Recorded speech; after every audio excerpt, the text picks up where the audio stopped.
ناظرین، آج کا میرا موضوع ہے اردو پڑھنا کس طرح سیکھیں، اور میرا ویڈیو کا پارٹ نمبر 187 ہے۔ اس ویڈیو کے اندر میں آپ کو چیپٹر پڑھانے والا ہوں سکہ کے اوپر، اور سبق نمبر میرا 34 ہے۔ بسم اللہ الرحمن الرحیم۔ نمبر 1، دھات کے ہم و زن ٹکڑے جن پر کسی حاکم یا بادشاہ کے نام کا ٹھپا ہوتا ہے وہ سکے کہلاتے ہیں، جیسے آج کل پائی، پیسہ، ادھنا تانبے کا سکہ ہے، ادھنا تانبے کا سکہ ہے۔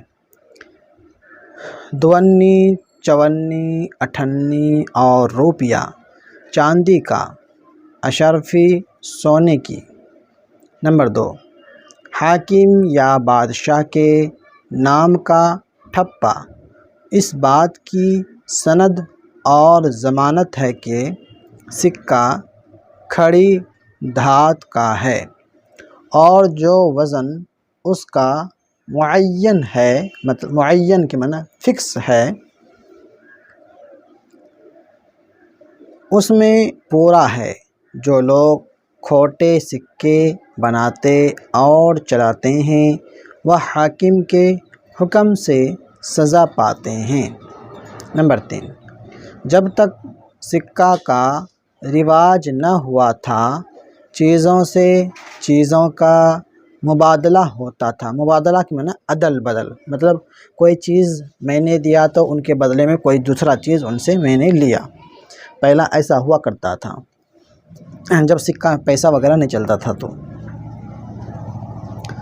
جس طرح گاؤں اور قصبوں میں ضرورت کے وقت اب بھی ہوتا ہے غلہ اناج کو بولتا ہے، غلہ دے کر ترکاری، ہمارے یہاں بھی ابھی بھی ہوتا ہے۔ جیسے کہ بچے لوگ ہوتا ہے، کسی کو آئس کریم کھانا ہو، غلہ میں سے جیسے کہ مکئی، گیہوں، جو باجرہ وغیرہ ہو گیا، ان کو دے کر کے آئس کریم والے کو، اور ان کے بدلے میں آئس کریم لیتا ہے۔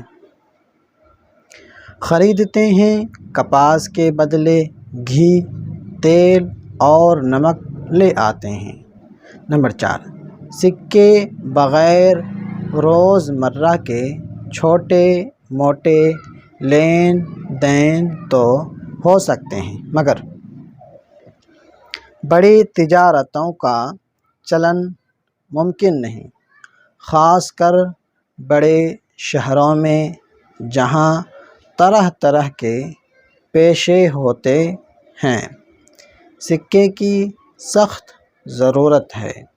نمبر 5، اگر سکے کی چلن نہ رہے تو تم خیال کر سکتے ہو کہ سرکاری خزانہ میں روپے کا توڑوں کے بجائے کیا ہو۔ ہر قسم کا غلہ، میوے، ترکاریاں، ہر جنس کے چوپائے، ہر طرح کے اسباب اور کاٹھ کباڑ محصول کے طور پر جمع ہوا کرے، اور وہیں سب سرکاری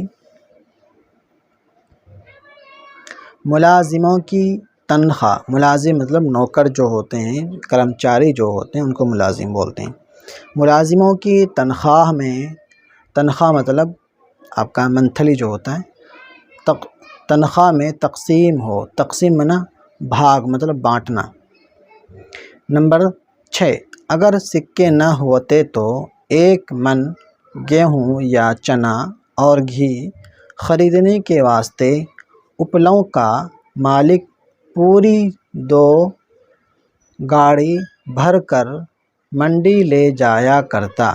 اسی طرح بڑے بڑے حاکموں کو ان کی تنخواہ کے طور پر غلہ اور اسباب دیا جاتا تو اس کے رکھنے کو ان کا مکان ہرگز کافی نہ ہوتا۔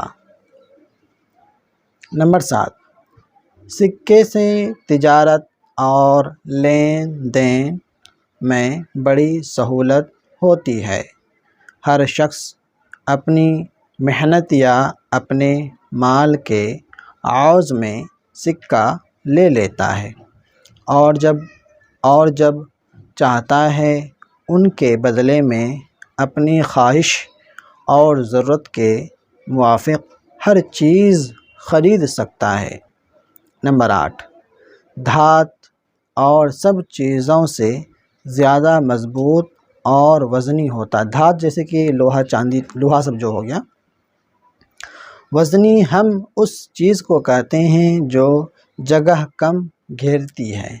تمام دھاتوں میں تانبا، چاندی اور سونا بہت اچھے ہیں، اسی واسطے ان کا سکہ بنایا جاتا ہے۔ اور شاید آپ کو نہیں دکھ رہا ہوگا، میں یہاں سے یہ دیکھیں، میں یہاں پہ دکھا دے رہا ہوں، آپ پڑھ لینا۔ اب یہاں پہ دیکھیں، سند کے معنی کیا ہوتا ہے؟ ثبوت۔ ضمانت کے معنی ہوتا ہے ذمہ داری۔ معین کے معنی ہوتا ہے مقررہ، مطلب فکس کوئی چیز جو کر دیا۔ ملازم کے معنی نوکر، جو جس کو ہم ہندی کے اندر کرمچاری بولتے ہیں۔ سہولت کے معنی آسانی۔ تو آج کے لیے میرا سبق اتنا ہی رہے گا۔ امید کرتا ہوں آپ کو ویڈیو پسند آئی ہوگی۔ پسند آنے پر ویڈیو کو لائک شیئر ضرور کریں۔ ملتے ہیں کسی اگلی ویڈیو کے اندر۔ اللہ حافظ۔